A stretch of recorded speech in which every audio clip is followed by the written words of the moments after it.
So hey everyone, welcome back, and today we are going to discuss another contest. And today we are going to discuss both of the contests, the weekly contest 513 and the bi-weekly contest 188. Talking about the question problems, like contest problems. So bi-weekly contest second problem is quite good. It has very low acceptance rate because it actually a good problem and it require you actual critical thinking to come up with the optimal approach. Even though I also come up with a brute force approach which didn't pass, and it also took me a lot of time to come up with the optimal solution. But yeah, contest problem are really interesting, so let's get into it and understand what are the problem and how we can approach them. So let's start with the bi-weekly. Okay, so this is the bi-weekly first problem, and which is quite easy problem as usual, that you are given a binary string s. A prefix of s is considered valid if the character can be rearranged to form a alternating string. Return the number of valid prefixes of s.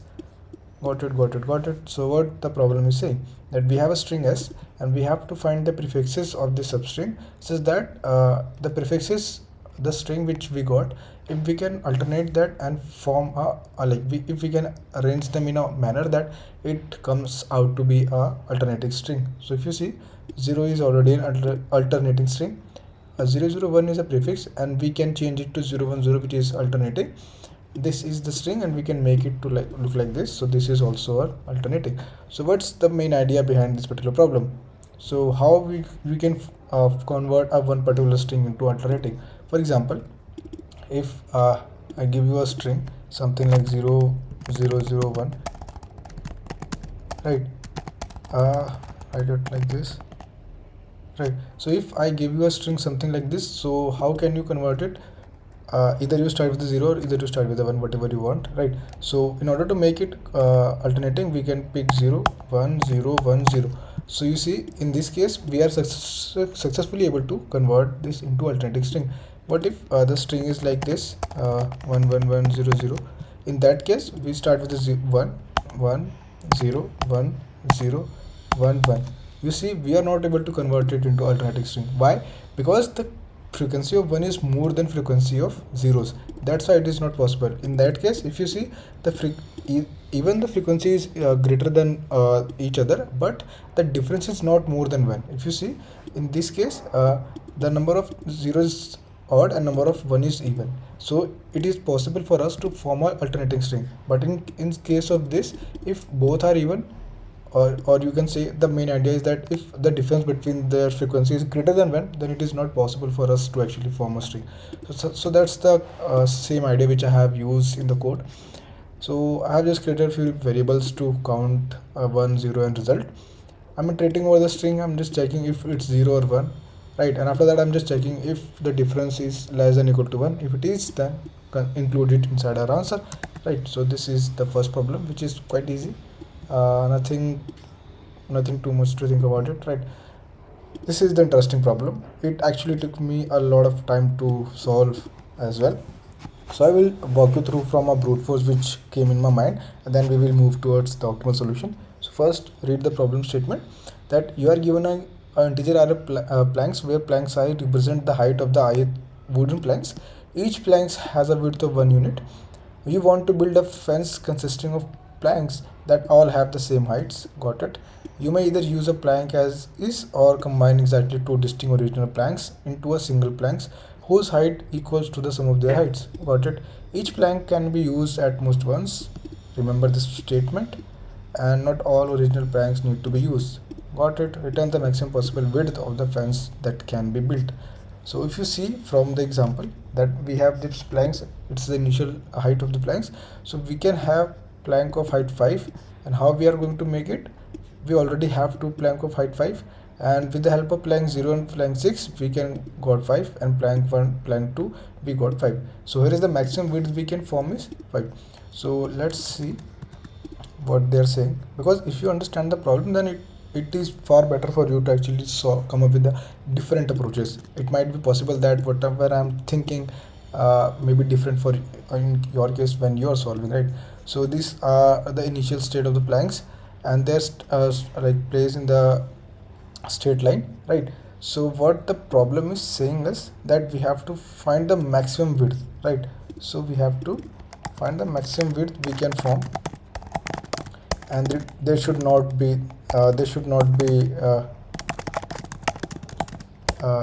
you can say consecutive,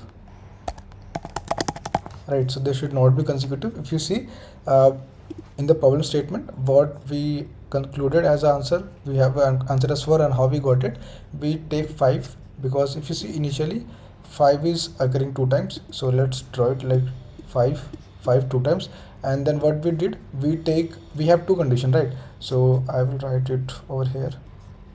We have 2 condition: either pick the blank as it is, which is this case, right, or pick 2 blanks and try to and which their sum should be equal to that, like whatever the target we are using, for example 5 in this case, right? So these are the 2 cases which we need to take care of while understanding. So you see, initially we already have 2 blanks, right, with the height as 5, right?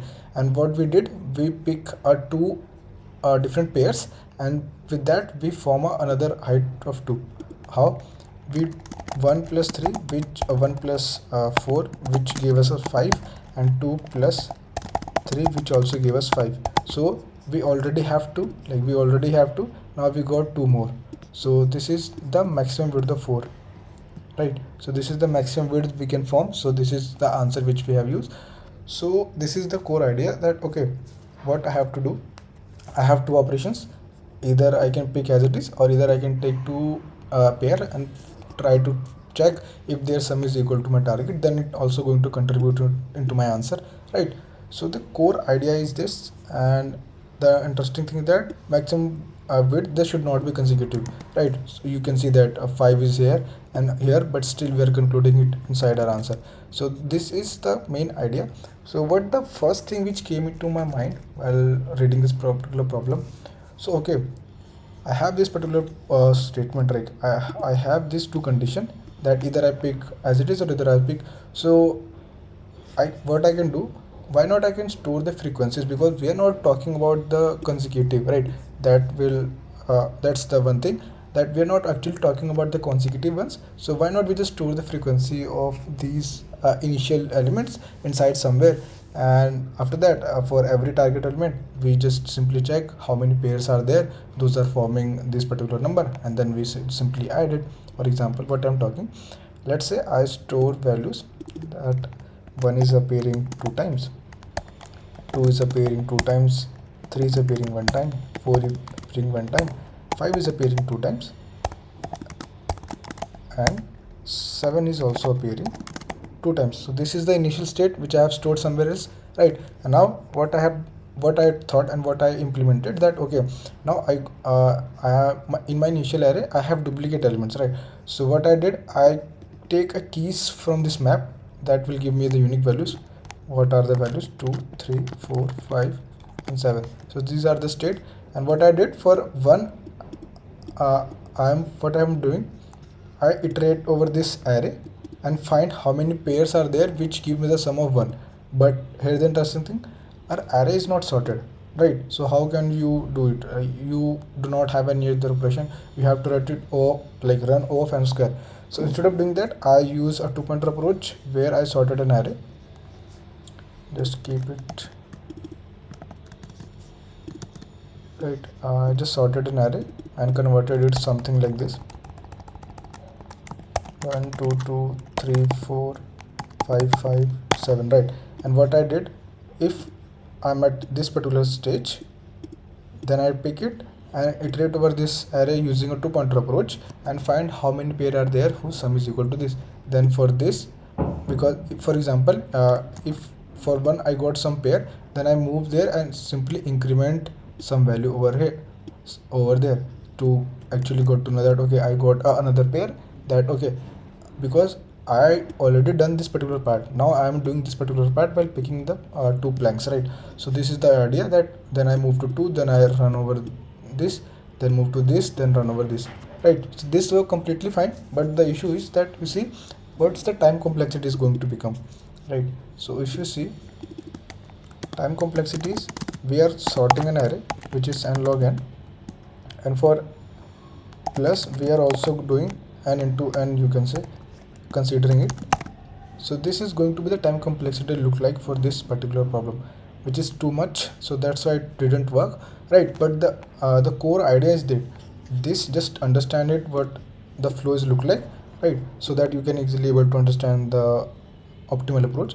But this is the main idea behind this particular problem, right? So let's see the code. I will explain you the thought process at this the code as well. So this is the optimal approach, that okay, I have created two map for counting. This one is going to store the results, right? So this is going to store my result. Initially I'm just counting the frequency, as I already told you in the first half.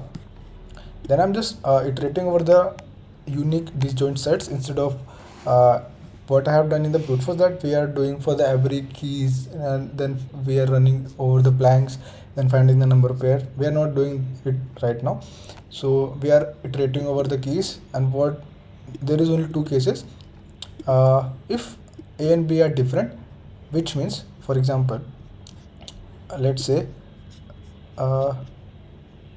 with the help of A plus B, you are going to get a value as 4, right? 4 you are forming, and let's say A frequency is 5 and B frequency is let's say 6. So how many pair you are actually going to form? So you are going to form a minimum of A and B. So this is the pair you are going to form, which gives you the 4, right? So this is what we are doing. If it is less than, we are considering that okay, we are just incrementing if they both if we add both of the value, what the third number will we get, and how many frequencies that third number is going to be if it is already present, right? And after that we are adding the minimum of it, because you see what the minimum is look like. And what if A or B is equal? In that case, if consider the case that if A or B's are equal, then if the value of A is 7, then how many pair you are going to form, and how many possible, then it always be A by 2. So this is the pair, because you are going to because you want pair, right? And the current is value is odd, so that's what we are doing. If they are equal, then I'm just simply getting their current value and dividing the count of A, so that it will give me the correct result. So that this is the way which I have been calculating the result, and after that I'm just iterating over result and calculating the maximum value. So this is the core idea behind this particular problem, right? So this is the solution of O of n square. You can see this is O of n, but here if we are talking about the keys, then it's going to be n square. So this is what we are doing. So this is the time complexity of this particular problem, right? It is interesting problem. If you see the acceptance rate is already very less, very few people are able to solve. And I also read a lot of discussion where people are mentioning that third one is more easier than this particular problem. But yeah, you learn a lot. I really enjoyed solving this particular problem. So yeah, let's move to the the weekly first problem. So maximum pair strength using GCD. So here you just have to do whatever the problem is saying. Choose exactly one pair of distinct indices I and J. Strength of the pair is defined as, so you can read out the particular description. What I have done, I just have to find the pair, right? So iterate over all the pairs, and after that I'm just calculating the maximum value. Just need a GCD. So this is the basic one. You can solve it if you know how to calculate the GCD of any particular number. So yeah, this is the first problem. Let's move to the second one. So biweekly second problem is also good. Why? Because constraints are pretty low, right? And that's why the acceptance rate is also too high. Why? Because here you don't have to do an optimization, but if you have to do optimization, then it is a little difficult. I also did a brute force approach because the constraints are pretty low, so don't need to do extra stuff. So we are given integer nums and two integer A and B. For a subarray, let x be the number of even elements and y be the number of odd elements. The ratio of even and odd element in subarray is defined as x/y, where ratios are compared by exact rational values. Consider this particular statement, because if you are not able to read it properly and not ignore it, then you will definitely going to get wrong summations. A subarray is considered valid if y is greater than 0 and x divided by y is less than equal to a divided by y. A divided by y, b, sorry. So return the valid subarray in nums. So you see, so the nums is 1, even count is 0 and odd count is 1. So it, ratio is 0 by 1. Then for this array, this is look like this, and we have to count it. So you see,